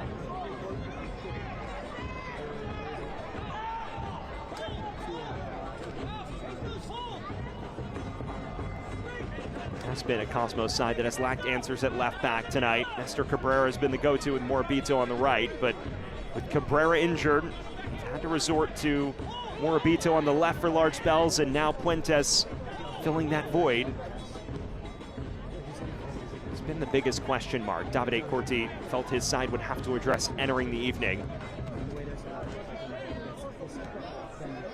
Lukovic, Puentes. Progressive ball forward.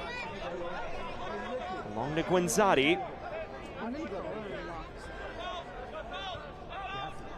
It's a loose back pass. It's one that's pounced upon. Berea is fouled by Tino Puentes. Well, fans, can't watch the match? Turn on Sirius XM FC 157, North America's only 24/7 source for engaging soccer talk, including USL All Access on Tuesday nights, plus your live matches from the USL, MLS, Premier League, and more, all on Sirius XM FC 157 and the Sirius XM app. Ricketts.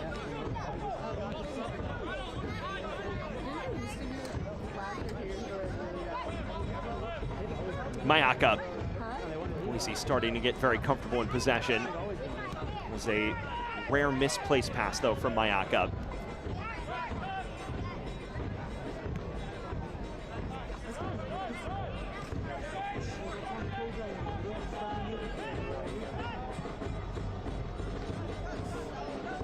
Guenzati. Just Gangler flaunting his physical capabilities. That is that proactive defending that has characterized his play all season.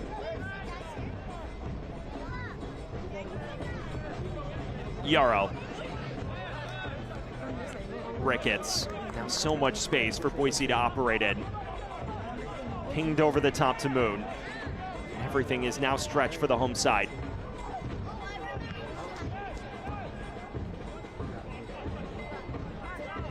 Spengler tripped up. And a yellow card shown in the direction of Dom Gasso. First Boise man in the book this evening. And it is their number 8.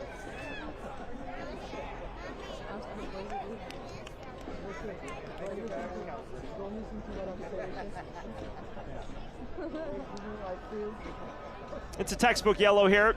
Comes in from behind, studs on the Achilles area of Spengler. And he immediately accepts the yellow card shown in his direction. He is someone that Nate Miller has been very pleased with.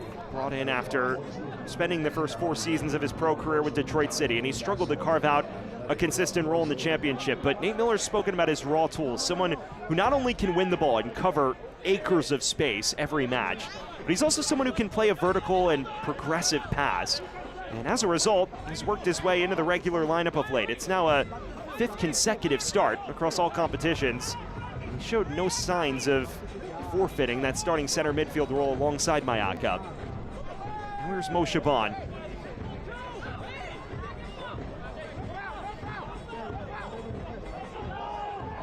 Holt in some trouble.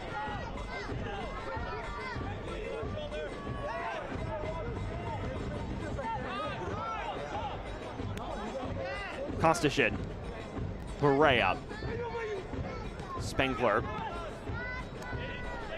It's just those return balls that have not been accurate enough for Boise, for Cosmos. Dengler was sent to the deck.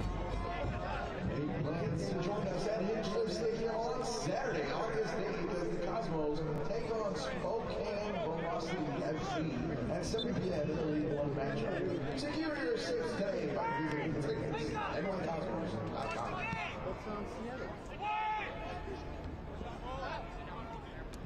Kostashin. Mo Shaban. Moon.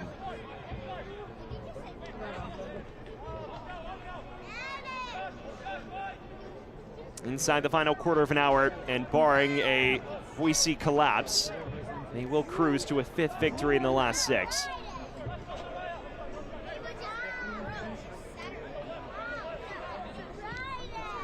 Kostashin picking up that pocket in the half space, and he fouls Chavez. Well, fans, William Patterson University is proud to be the official university partner of the New York Cosmos. We're a powerhouse in business education and the #1 producer of MBAs in New Jersey. Explore our wide range of undergraduate programs at WPUNJ.edu. New York Cosmos still trail 2-0, desperate for a lifeline. Cross in from Jauna. Comes loose to Mendonca. Spengler. Marsh.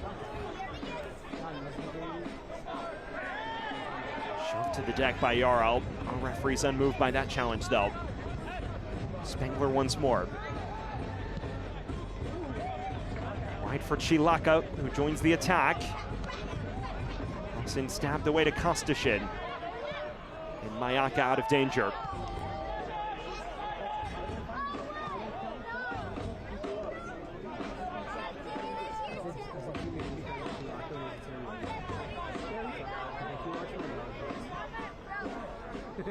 As of now, the New York Cosmos still grappling with that massive goal drought. It was around 210 minutes entering the night.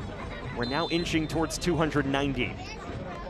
The last goal they scored came in that 1-0 victory over FC Naples on this very ground.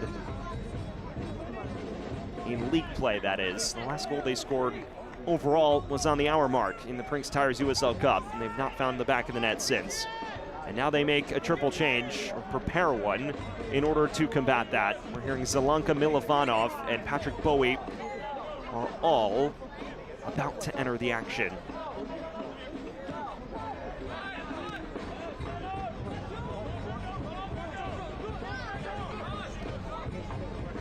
Ricketts. Kostashin on the turn. Kostashin looks for an angle, forces a strong save out of Stefani. And a positive involvement from the substitute.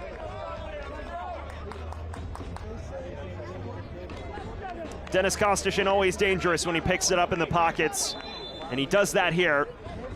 Asks real questions of the Cosmos back line, just rides the challenge of Tino Puentes, and then lashes at it. And it looks like Stefani had it covered the whole way. But it's an effort that had plenty of pace to it.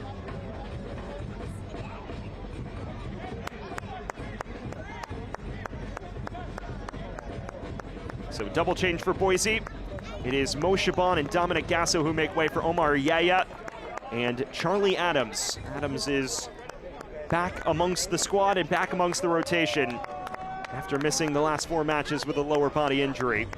Meanwhile, as previously mentioned, the likes of Patrick Bowie and Nick Zelenka are getting set to enter. We're still waiting on those changes to take effect.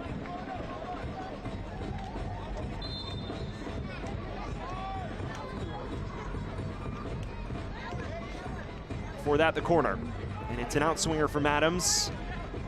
It's headed away to Kostashin. Krull. Spengler there to intervene on the cross. Kostashin, though, negotiating through traffic. And loses his footing. Mendonca the other direction. Arched forward towards Jauna. This may be one of his final involvements. Right now, the Cosmos are just second to every first and second ball. It's been the unfortunate theme that has contributed to Boise's dominance.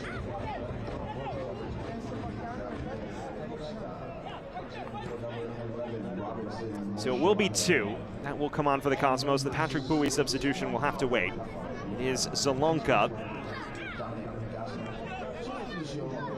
Is one of the 2 that will enter. In addition to that, Milovanov is getting set to check in for Mendonca and Jauna. Those are pretty positionally identical swaps. Chavez. Here is Mendonca. Inside the final 10 minutes now. And the Cosmos staring at yet another league defeat, unless they can turn it around in dramatic fashion. Stefani under pressure. Guenzati. He is fouled by Dangler.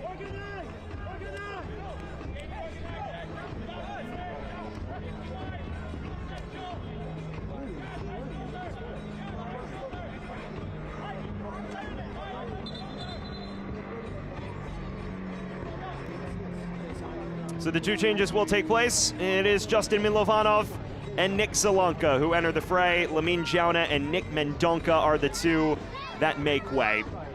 As Davide Corti just searches for inspiration through fresh legs. Nick Zalonka is someone who had started pretty frequently in the previous month or so. Started 5 of 8 matches at one point before he returned to the subs bench and then did start on Wednesday night. And it was a frustrating performance for him. At one point, after the Cosmos went 1-0 down, he had a chance to put them on level terms and instead opted to try and square it across the face of goal. That a decision Davide Corti described as the wrong one, and is hoping for Zalonka to be a little more selfish going forward here. Here's the first touch, but Nick Moon is there to intervene. We'll see what Zalonka can cook up in the dying embers of this.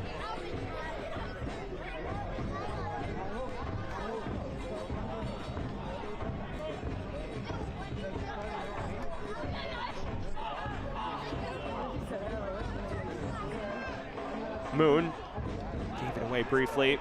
Mayaka positions himself well. Ricketts has been involved going forward all night. Yeah, battling for this, as is Berea. Finally patched into the night sky by Chilaka.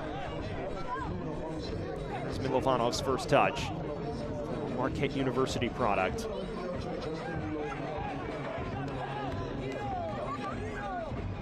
If this holds, it is due to be another disappointing result for the Cosmos. It would make it just 1 win in the last 12 across league play. And also be yet another match in which they've been hit for multiple goals. A league worst 38 goals allowed, the bulk of which have occurred out of open play. The irony tonight is neither of them occurred out of open play this evening. It is a Cosmos squad that is countered on frequently, but has actually handled that scenario well. And now another change for Boise. It is Nick Moon who will exit to a deserved ovation from his teammates. Musa Enye replaces him. Graduate of Virginia Commonwealth University, who's played anywhere from wing back to center back to defensive midfield. And it seems he will fill in at left wing back as Boise draws this match to a conclusion.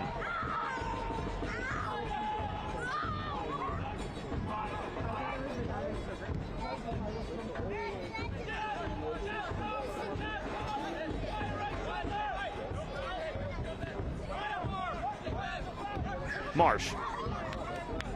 High line of confrontation from Yarrow. Supposed to negotiate out of it decently. Lukovic. Spengler is the most influential player on the night for the Cosmos, but his influence, as of now, unable to contribute a goal. Something that has eluded them for nearly 300 minutes at this point. Zalonka. Spengler in the half space. Just too many purple shirts around him once more. It's been the familiar story of the night.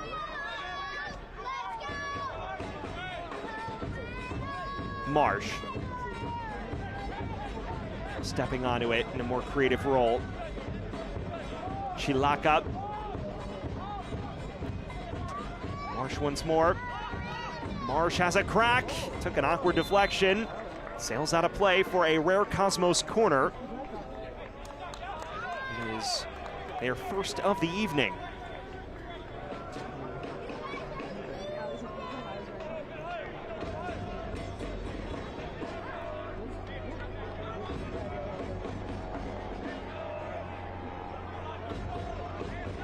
Ashmir Spengler has been the go-to all season from dead ball situations. What can he conjure here? An in-swinger is headed away by Josh Yarrow. Perhaps a chance to counter the other way for Boise. Kostashin with fresh legs. And charging at the back line. Out wide for Yaya. Omar Yaya in space, cuts it back to Kostashin. And now falls for Ricketts. Mayaka. Both thought about having a rip. Instead, it's out wide to Kostashin. becomes a game management situation now for Boise.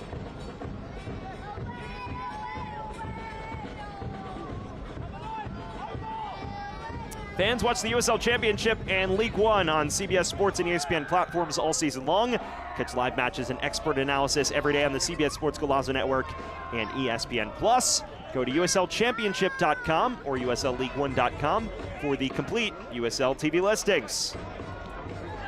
All part of the expanded platform the USL is receiving over the last few years. New York Cosmos will be on CBS soon. Here's Marsh, deflected effort, and the follow-up blazed over by Guenzati. That their best opportunity, and it goes by the wayside. We see Marsh pick it up and just drive into the half space, and it fell kindly for Guenzati, but he's unable to keep it down, and Cleaver spared any trouble. As we were saying, the New York Cosmos will be on national television on August 5th at Richmond Kickers, one of the storied clubs in USL League One and storied clubs in American soccer, one of the longest tenured, continuously operating clubs in American football in the Kickers. The Cosmos themselves, of course, a club with proud history. This is the third iteration of their existence. Of course, best known for their first iteration, which featured Pelé and Franz Beckenbauer. Spengler, closing stages now. Zelonka, looking for a source of inspiration. It's not the best return ball from Guenzati. Kostic in the other direction with room to roam. And he plays it in as Yaya. Omar Yaya's cross. Fortunately for Stefani, right into his hands. Fuentes. That's a well-weighted ball, and this is Zelonka. Right at Cleaver, though. Much better, though, from the Cosmos as they hunt a long-awaited conclusion to this goal drought. Yeah, the other direction. And Stefani just barely wins that race.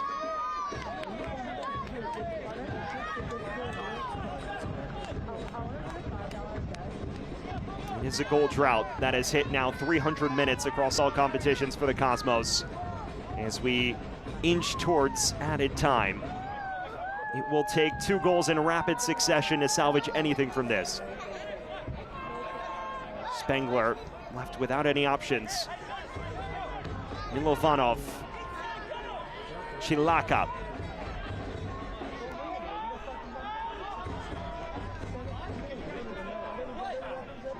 Zelonka once more. Spengler has a crack. Always wide, though.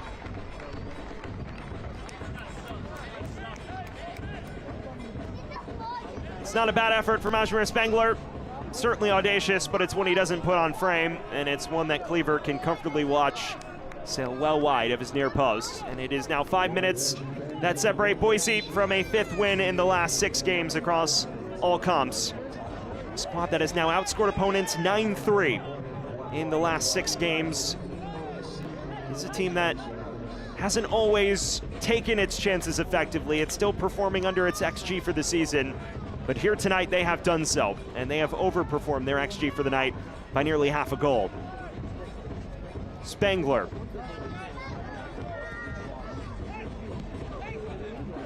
Marsh. Does well to drag Yarrow out of position. Guenzati back for Siobhan Marsh. Rolls to Cleaver.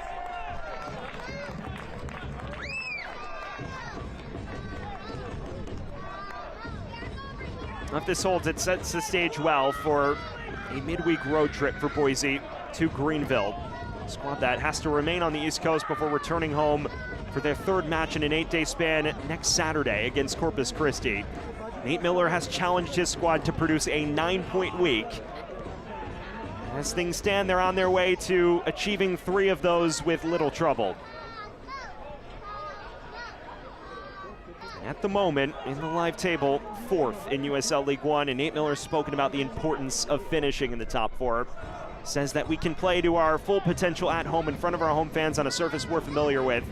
And so as a result, it has been their stated goal to finish at least inside the top 4, to have at least one playoff match on home soil to minimize the amount of travel, as well as game planning for a new surface and alteration to their game model as possible in the postseason.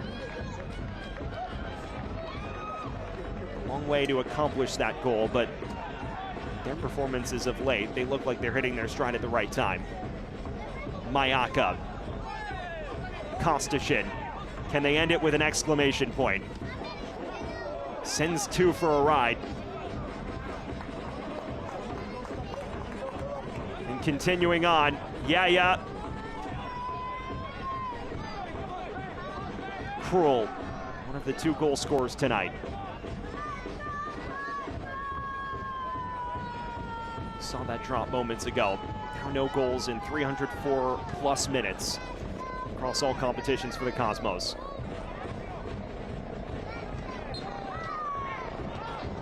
If the night comes to a conclusion, that count will tick to 307.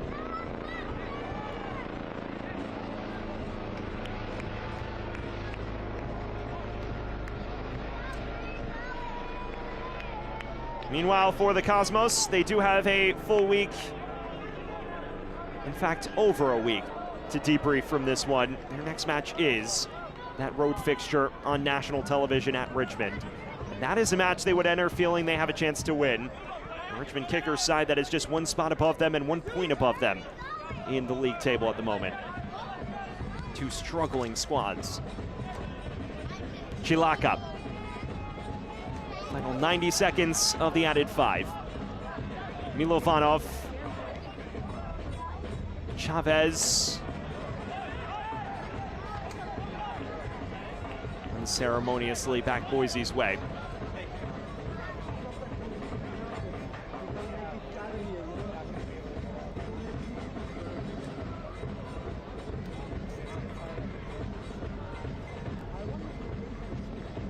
For the Cosmos, they've struggled so much in the first 15 minutes of the second half, and tonight those woes continue. It was a league-high 7 goals between the 45th and 60th minutes. They've added 2 to that tally in the form of Bodiley's penalty and Cruel's would-be dagger. So now a league worst 9 goals in the first 15 minutes after the restart. So many matches they've been competitive and then let it slip in that window, and tonight no different. This likely one of their final forays forward. Spengler charges it inside to Guenzati, who does break the goal drought. And there is a late lifeline for the Cosmos. Their talisman up top slaps it into the back of the net.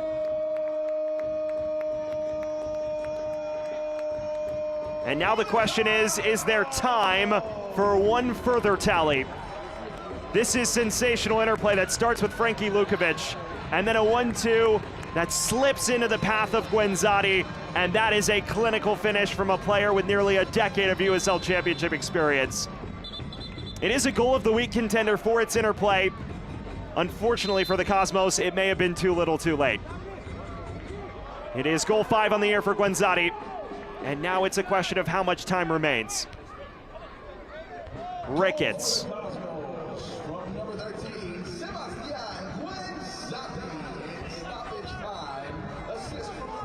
Lukovic, he kick-started the move that led to Guenzati's tally.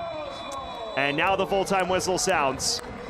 So it's too little too late for the Cosmos, but they do end the night on a high note. They fall 2-1. with goals courtesy of Blake Bodiley and Jake Kroll, but they do have something to smile about in the dying embers. All in all, Boise winners on the night, 5 wins in the last 6 across all comps, and as of now, climbing into the top 4. Still work to be done for Davide Corti's men. Well, that is where we leave things for now. We will take a quick breather here. When we return, a look back at another successful road trip for the Boise Bunch.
Welcome back to Paterson, New Jersey, where it is a happy night for AC Boise once again. A 5th win in the last 6 across all competitions, and they prevail in 2-1 fashion over the New York Cosmos. Now time to get a look at our full-time highlights, and it is a fixture that was dominated from the get-go by Boise. And on 52 minutes, winning the decisive penalty that opened the scoring, a direct ball from Jake Tengler, and then Thomas Among shoved over in the penalty area by Jordan Chavez. It's no question a penalty. Even though there's not a lot in this, there is a shove, and he's wrong side of Among, who does well to sell it. Ultimately, that sets up Blake Bodley from 12 yards, and Blake Bodley did not make any mistakes from there. A long run up, but he slots it into the bottom left, sends Tristan Stefani the wrong direction, and puts Boise in front after 54 minutes of huffing and puffing. And 6 minutes later, it would go from good to better for Nate Miller's men, because after Bodley put them in front, Jake Krull